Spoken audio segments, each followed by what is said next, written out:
Hello and welcome to the 5 Minute Film Club.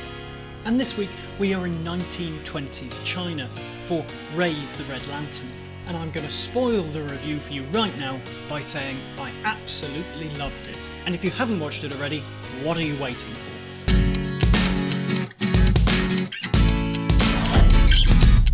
In the film, we are introduced to Song Lian, a 19-year-old educated woman who was taken out of university as her mother can no longer support her education due to the death of her father.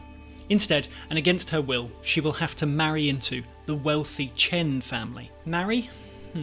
Basically, she's sold off as a concubine to a wealthy lord. And we learn that she's not the first.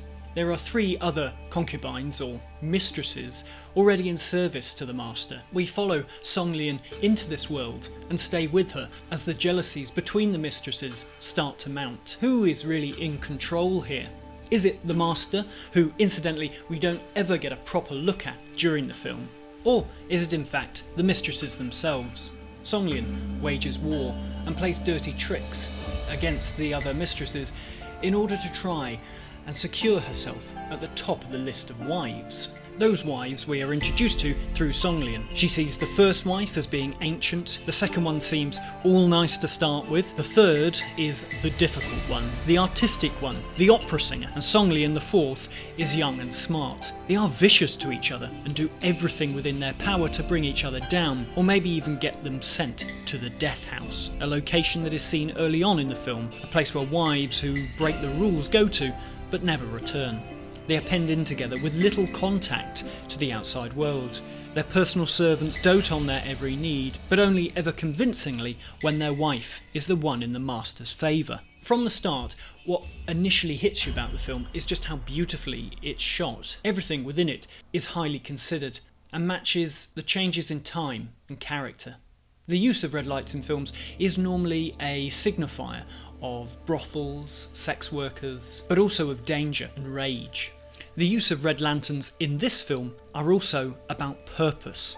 The whole household gather outside with their maids each evening to see which mistress the master has chosen to spend the evening with, and outside their house the red lanterns are raised and lit. For an audience, this is shocking, perhaps, the lengths these women go to in order to make sure those red lights are lit outside their house. It's a colour that would normally be shunned by society, and yet here these women need it to convey their status amongst the other wives. Now that director Zhang Yimou has told us that red means power, the more blues he enters into each scene, particularly when Song Lian is there, the further away we understand she is getting from any position of real influence.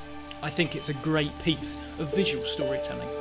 The performances themselves perfectly match the film's considered direction. Gong Li's performance is subtle and beautifully realised. She can convey so much in just one look. In fact, all the actors in the film are fantastic at getting across how distinct and independent the wives are from each other. It was censored by the Chinese government on its release. Even though it is set in the 1920s, it is trying to deal with a wider issue in China at the time of how women were portrayed in society. Now you might have gathered that I actually really enjoyed watching this film. I hadn't heard about it until I randomly selected it to review this time round. But the second I started watching it and that opening shot starts, I knew I was going to enjoy it.